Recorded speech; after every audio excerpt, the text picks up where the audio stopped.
Now we turn to our next in the must-have apps series, and this time it's all about TV streaming. So who wants to kick off with this? Warren, do you stream much TV from your phone? So I'm one of those blind kids that never, like TV. And I don't have anything against TV necessarily, but it's just not my thing. And I don't do TV, but, because of my family, they like TV, of course, and things like that. So, I've been through the Netflixes and now I got the Disney Plus. So we kicked Netflix out of the house and brought in the Lion. So we brought Disney Plus there, and kids love it. And I was back to watching Mickey Mouse, believe it or not, and Winnie the Pooh. Oh, two of my most favorite kid stuff. So that's the one that I currently use. Besides that, I know there are other. We also have Amazon Prime, and I think there was one that I had. Now I can't even remember. But a lot of these things are free. Like, Sony has one and, Samsung has one. For example, I think if you go to Samsung.tv or something, it was just like in the US only and Korea. But now I think they open it up to everybody. So a lot of streaming services out there. I will be demonstrating the Disney just a little bit, so to give people a little feel of how it operates. And that's my take on streaming apps or streaming services. Now, I'm a little bit weird in some respects in that I don't particularly like audio description. I find it distracting and verbose. But what's Disney Plus like for audio described content? Do you use it? They do have audio description. If you want to use audio description, it's there. And so it's nice to see that they have that, because I know a lot of blind people like the audio description and things like that. And I don't know where I fall on this, because to me, sometimes there are things that you don't know that's going on. For example, I was listening to Winnie the Pooh, and it's something that I've watched 100 times, with my kids when they were growing up. And when I turned the audio description on, there were things that I didn't know were happening in the background. So I kind of think that audio description does have its place, and it all depends on the person. No, I think I would like it if I thought it was done well. But yeah, I know I'm in a minority of one, probably. Doug, do you use many TV video streaming apps? I basically just use Netflix for anything TV related, but generally pop between YouTube and actually Facebook for playing videos. You don't like audio described? I hate it. I hate it. I can't be dealing with it. I think a big part for me is I've had some relatively high functioning vision in the past. So for me, audio description even still just is too distracting. Yeah. So I've never had vision, and I find it too distracting. Two of you knuckleheads out of nowhere putting people out of jobs. Stop that. Yeah. I mean, the one that got me, I just think they're frustrated screenwriters who want proper jobs. So I was listening to a film and it said that something was dappled. Like, who's sitting there in the cinema going, that looks dappled? I just can't believe that any sighted person saw that and went, yeah, that's dappled. So don't say it. Just don't. I mean, like, the only show I have actually came across that described video actually was decent on is, ironically, Orange is the New Black. Like, it's a problem when that kind of show is the only one that can actually do described video correctly. Yeah, exactly. Mariam, what about you? What are you rocking when it comes to streaming apps? I mainly use Netflix, especially because for the past couple of years, there have been some Arabic shows and stuff like that. Because, like, I could say that the scene content here, the visual content, especially like in our shows and stuff, is more than, like, the actors would speak and stuff. So the audio description is pretty important. And they've been doing really great job when it comes to audio describing the Arabic shows and things like that. For instance, there was a show called Paranormal, and I really loved the idea of audio description. Also, what I really like, because I love to watch like multiple movies, especially with other languages. So sometimes I could watch a movie that's in Spanish, and the screen reader would just read the subtitles. It's just amazing, I guess. So I love Netflix. Do Talkback and CSR do that? Yes. Brilliant. They Both do. of them or just one? No, both of them. Fantastic. So, Miriam, you like paranormal stuff? I would be having a nightmare watching something like that. I do watch horror too. Oh my gosh. Warren likes things that aren't normal too. He likes. I like my kitties Watch stuff. his Winnie Pooh. No, he Children's likes stuff. things that aren't It's wild. normal. He likes pixels. Oh yeah, it's a beautiful thing. You got to see that advertisement from Pixel. The perfect circle. It's just absolutely beautiful.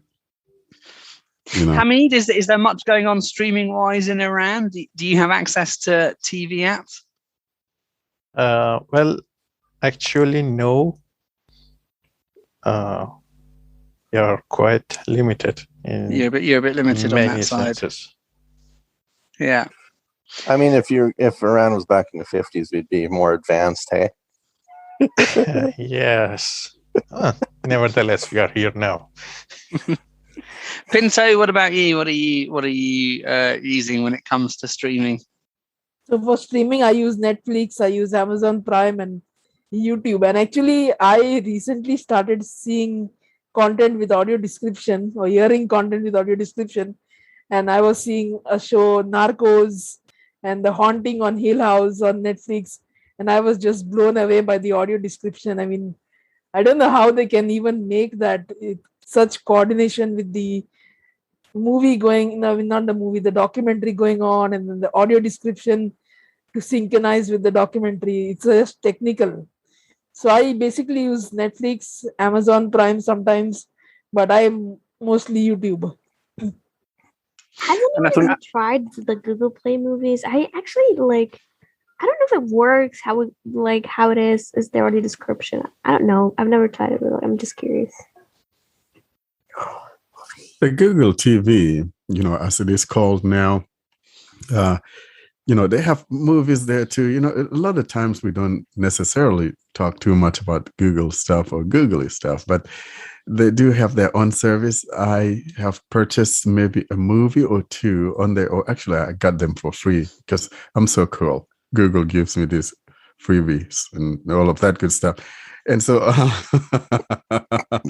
I have, of course, I'm buying their Pixel phones. Give me that stuff. So they'll give me these rewards. But yeah, I've never really taken time to see if it supports audio description. I would like to think that it does. However, I haven't checked that out. So probably I'll be looking into that. And I think what we're concluding about those streaming apps, I'll tell you what I use in a minute, but they're all accessible and usable, aren't they? I mean, I've certainly used Disney Plus, Prime Video, and Netflix, and they're all good, aren't they? We can use them with Talkback. The good thing is that you could use them with Talkback, or you could use them with the other screen reader whose name I don't remember now. Miriam, what is it? Oh my god. It's called Commentary Screen Reader. Oh, Commentary Screen. What is it commenting on? It which shall not be named. The Voldemort of the Android screen readers. Oh my gosh. Commentary. What are you commenting on? So I'm sure that, these Google TVs, and so we're talking streaming apps here. And so we also could, have, streaming sticks, and people could, either have like the Google TV. I did some demonstration of it earlier this year. And I think NVIDIA also has very good, streaming sticks. So, and then Walmart, of all people, actually has a $29 streaming stick, which is comparable to the Google TV, which is like $50 or whatever. You do yourself some good and just get one from Walmart for $30, and it's absolutely a nice Android streaming TV. And is that a cast thing? Do you need to do stuff on your phone, or can you just do it from the stick? No, you do it from the stick. It has a remote, just like the Google TV has. And it talks. Yeah, and it talks, and it's a beautiful one. I kind of like it. So, if you don't like doing things from your phone, you could use one of those, because some TVs have built-in, Android TV, like my TV has, built-in, TV, Android TV, and so. But I have a TV in the bedroom that does not, is from, back when, and maybe 10 years ago, that Panasonic. And so I've slapped that TV dongle on there and brought it basically to the modern century. Fantastic. Yeah. One question I've got before I talk about what I use is, obviously, I have quite a lot of the streaming services. I have Netflix, I have Amazon Prime, I have Disney Plus, I have a couple of the UK ones. Do you know of any front-end apps that you can install and search for content that will find it across the streaming services and then fire it up in whichever streaming services app it happens to be on? Because, you'll go into Netflix and you'll look for a film like Clerks and it won't have it. It'll say content similar to you. And then by the time you've found it, you've opened about 5 or 6 different apps. Is there a front end that will interface with the different streaming services and then open up an app to play it? There was a thread like that on our email forum, and there was an app that I posted on there that kind of unifies those things. So if you have a subscription to either one of those, or that it's listed there, you could just watch it direct from there. I don't remember what the app is called, but there's such an app for sure. Oh, good. I might have a look on the forum and I find do that. know that the Amazon Fire Stick can, depending on what you have loaded up, it can open up certain things in YouTube, Netflix, or Prime. Yeah, the sticks are good for that. Yeah, the sticks and the Apple TVs are good. It's on the phone. I was thinking of whether I don't think Prime Video. I've actually looked for something on the phone and I haven't been able to find one. So I think all the sticks would have the main ones, like the YouTubes and the Netflixes and the Hulus and all of that. And I think we also have Hulu because it came bundled. Both Hulu and ESPN came bundled with my Disney Plus subscription and things like that. So those, typically you'll find most sticks having those. But so what Ed and I were thinking about is an app that will have just about every streaming service. And there's such an app, I just don't remember what it is, that has all the, whether you want to watch Viki or you want to watch whatever, it has all of them there, that one could just pick the one you want, and you just need to put in your subscription thing in there, just like you have Google Assistant. When you're setting up Google Assistant, you have the TV services, you have those that you can sign into if you have a paid subscription for them. So there's an app that does that. Excellent. Brings definition to there's an app for that. It certainly does. Yeah, we should. Yeah, that's definitely. A beautiful one. Yeah. In the UK, as well as the streaming services, you are able to watch your terrestrial and cable stroke satellite content, and there are a few ways you have to do this. For those of you that don't pay for a satellite or cable subscription, you will need to install all of the different apps for the TV providers that broadcast on what we call Freeview. So you will need all of BBC iPlayer for the BBC, ITV Hub for ITV, All 4 for All 4, My5 for Channel 5, UK TV Play for things like Dave and all the rest of it, and STV for the remainder. But to save you having to go into all of those different apps, at least to browse, a little bit like we were talking about for streaming services, there is a Freeview app. If you install that and you don't have the apps you'll need to play the content, because what the Freeview app will do is once you select a show, it will fire up the relevant app. The Freeview app will prompt you to install them. You click on the installs and it will take you to the Play Store page. That, folks, is a situation in which the navigate up and back buttons differ. Once you double tap an app in the Freeview app to go and install it if you don't have it already. Do not hit navigate up, because all it will do is take you to the front page of your Play Store. You want to hit back or do the back gesture, which will return you to the Freeview app. The same applies in other Android situations, like if an app prompts you to change a setting rather than doing it by itself. Hit back, don't hit navigate up, just for that. That is not, by the way, my favoured way of watching Freeview content in the main. It's a bit annoying having all the different apps fire up. This, though, is because I subscribe to Sky. So I use the Sky Go app. That might not work for those of you who use audio description. You might be better off with the apps from the individual providers. The Sky Go app, though, is a nice experience, especially if you use the TV Guide tab, because you can filter its channels, you can watch it, you can record on your box. Not absolutely everything that will be on your Sky subscription is on the app. BBC, most notably, is not. So if you want BBC content on your phone, you do need BBC iPlayer. I do use lots of other apps because I'm obsessed with sport. So DAZN, BT Sport, Premier Sport, Fight Zone, which is an obscure boxing app. All of that content is accessible to start playing.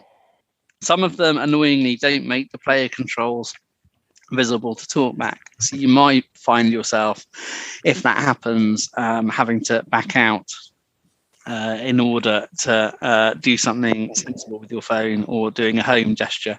I guess the other thing to say is that most TV apps will broadcast in landscape mode. So if you are used to using your phone in portrait and, let's say, the controls aren't accessible, you'll want to get used to doing gestures in a landscape mode rather than portrait. You know, talking about those TVs, there's a free service here started on the East Coast. The whole idea is to give people free on-the-air type TV. And I don't remember what the thing is called, but so it's like a foundation that was dedicated to bringing on-air TV to everybody via an app. And the last time I checked that thing, I think that was maybe 2016. It was just starting on the East Coast here in the United States. And I'm not sure if it's here in the Western part yet, but that's another thing that people could look for if you just want to watch something on air and you don't want to be, paying all that moolah to this and that service. You just want to have your local TV station.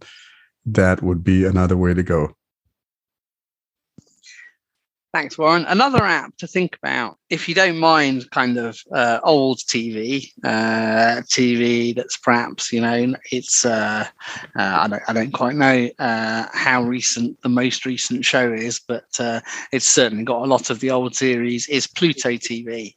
Now, that is an app which is more literally than some a TV. So as soon as you open it, it will start playing a channel. You'll want to duck your media volume for that. As I say, not particularly current, but there's a whole load of channels and content on that, and it works quite well with Android and indeed on other platforms.